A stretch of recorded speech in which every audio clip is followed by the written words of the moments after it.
కేటీఆర్ వ్యాఖ్యలు ఎట్లా చూస్తారు? 2-3 ఏళ్లలో మళ్ళీ అధికారంలోకి వస్తున్నారంట. అంటే దేనికి సంకేతాలు ఎట్లా చూస్తారు దీన్ని? కేటీఆర్ గారికి నేను మొన్నే చెప్పిన చిప్పు పోయింది ఆల్రెడీ. ఆ! ఓడిపోయిన ఫ్రస్ట్రేషన్తోని ఉన్న మతి పోయినటువంటి పరిస్థితి కనబడతా ఉంది. 2-3 నెలల్లో ఆయన పార్టీ క్లోజ్ కాబోతుంది. 2-3 ఏండ్ల కలగంటాడు ఆయన. 2-3 నెలల్లో పార్లమెంట్ ఎన్నికల తర్వాత కాంగ్రెస్ పార్టీ చాలా స్పష్టంగా చెప్తా ఉంది, నీ పార్టీ ఉండదు. నిన్న హైదరాబాద్ రివ్యూ మీటింగ్ పెట్టుకుంటే హైదరాబాద్ కార్యకర్తలంతా ఆయన మీద తిరుగుబాటు చేస్తున్నటువంటి పరిస్థితి, గ్రామాలలో టీఆర్ఎస్ పార్టీ మొత్తం ఖాళీ అవుతున్నటువంటి పరిస్థితి, ఇంతకాలం అధికారాన్ని అడ్డం పెట్టుకొని చేస్తున్నటువంటి దోపిడీ డబ్బుతోని కంట్రోల్ చేసేటటువంటి ప్రయత్నం చేసింది. ఇవాళ టీఆర్ఎస్ పార్టీ పునాది లేకుండా పోయేటటువంటి ప్రమాదం వచ్చింది. అది చూసుకోమంటున్నాను. ఇప్పుడు మేము రాజ్యాంగబద్ధంగా ప్రజాస్వామ్యబద్ధంగా ప్రజలు మాకు అవకాశం ఇచ్చారు, మేము పాలన కొనసాగిస్తాం.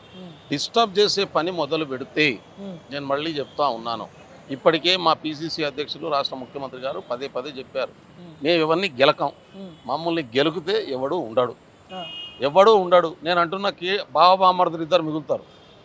అంటే గేట్లు ఓపెన్ చేస్తే అందరూ ఇప్పుడు రెడీ ఉన్నారు, ఖాళీగానికి రెడీ ఉంది. ఒక్క ఎమ్మెల్యే ఉండడానికి సిద్ధంగా లేరు. మేము ప్రజాస్వామ్యాన్ని గౌరవిస్తాం కాబట్టి పద్ధతి ప్రకారం పనిచేస్తూ ఉన్నాం.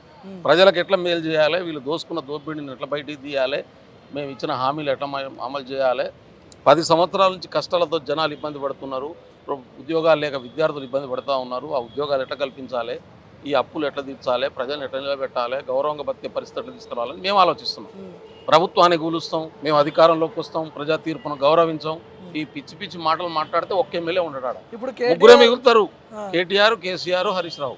ఈ ముగ్గురు తప్ప ఇంకోటి మిగిలాడు. ఇప్పుడు కేటీఆర్ గతంలో పల్లారాజేశ్వర రెడ్డి ఇలాంటి వాళ్ళు కూడా మాట్లాడారు, మళ్ళా 6 నెలల్లో ఏడాదో పోతే కేసీఆర్ ముఖ్యమంత్రి ఉంటాడు. అందుకనే అందరికంటే ముందు అదే ఇప్పుడు మాట్లాడిన వాళ్ళే రానికి రెడీ ఉన్నటువంటి పరిస్థితి కూడా ఉంది. వాళ్ళు ఎందుకు మాట్లాడుతారు? నేను అందుకనే చెప్తా ఉన్నాను, ప్రజాస్వామ్యాన్ని ప్రజల తీర్పును గౌరవించి పనిచేయడం మా బాధ్యత.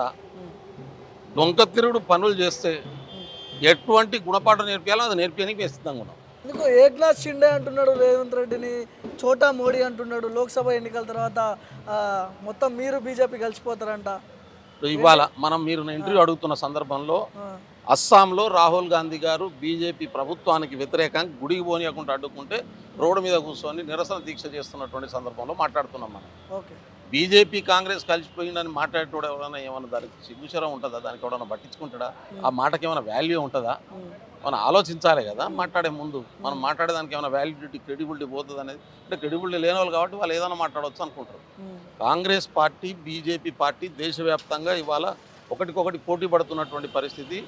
రాజకీయ ప్రత్యర్థులు ఉన్నటువంటి పార్టీ రేపు బీజేపీని ఓడించి మేము ప్రభుత్వంలో రావడం కోసం మా ప్రయత్నం మేము చేస్తున్నటువంటి పరిస్థితి ఉంది. ఇక్కడ అసలు బీఆర్ఎస్ రోల్ అయిపోయింది. వాళ్ళు ఎప్పుడైతే టీఆర్ఎస్ నుంచి బీఆర్ఎస్గా మారినరో వాళ్ళ రోల్ అయిపోయింది. ఎప్పుడు ఫక్తు రాజకీయ పార్టీని పెట్టుకొని దోసుకోవడం మొదలుపెట్టిరో ప్రజలు దూరం అయిపోయినరు. ఇవాళ మిగిలింది ఏమున్నది వాళ్ళ దగ్గర? ఏమీ లేదు. అడ్డగోలుగా కొన్ని ఛానల్స్ని ప్రచారం చేసి వ్యతిరేకంగా అట్లా గెలిచిరని మిమ్మల్ని అంటున్నారు. ఇప్పుడు ప్రజలు పిచ్చోళ్ళ అంటే ఓట్లేసి మమ్మల్ని గెలిపించిన ప్రజలు పిచ్చోళ్ళ. మాకు ప్రజాస్వామ్యం మీద, ప్రజల మీద నమ్మకం ఉంది. ప్రజలు గెలిపించారు, అసహించుకుంటున్నారు, వాళ్ళ కార్యకర్తలు అసహించుకుంటున్నారు. ఇంకోళ్ళ దాకా వదిలిపెట్టు, ప్రజల దాకా వదిలిపెట్టు. రివ్యూ మీటింగ్లు పెడితే కేటీఆర్ను తిట్టని కార్యకర్త నాయకుడు ఎవడన్నా ఉన్నాడు ఆ బీఆర్ఎస్ పార్టీలో? నువ్వు చేయబట్టే ఓడిపోయినవారు ముఖం పట్టుకొని తిడుతున్నారు. చీమునెత్తునవాడు ఉంటే పక్కకు కూర్చోవాలి, రిజైన్ చేయాలి, ఆయన పోస్టుకు బాధ్యత తీసుకోవాలి. కేసీఆర్ను ఊడగొట్టిరు, ఇంకేం మాట్లాడతారు వాళ్ళు?